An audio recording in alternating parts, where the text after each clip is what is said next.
आई लोग रोलन के एगो बेटी के गाना सुनाओ तनी आ सुनी लोगी। अरे नदिया के रे होती रे आइले बड़ी होतिया। अरे नदिया के रे होती रे आइले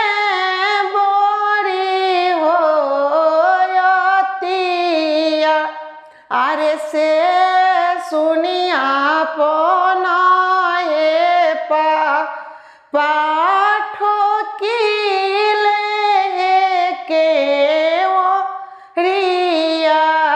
अरे से सुनिया पनाए पापा ठोकी ले के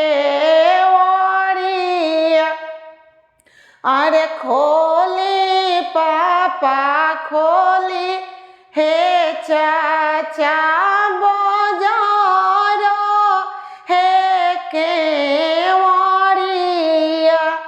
अरे हो तो सबेरे हे पापा जई है बड़ी है अतिया। अरे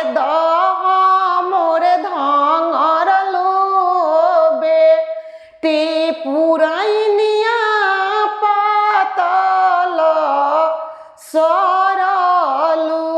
अरे बसल चिड़ैया हो बेटी से हो उड़ी हो गईली।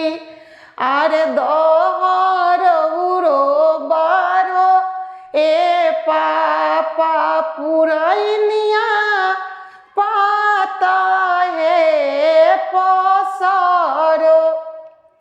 अरे उड़ल चिड़ैया ए पासे हो बसी है गईली।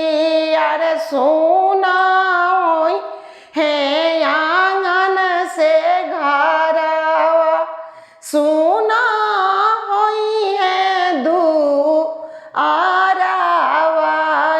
सुना होई है आमा के गोदिया सुना होई है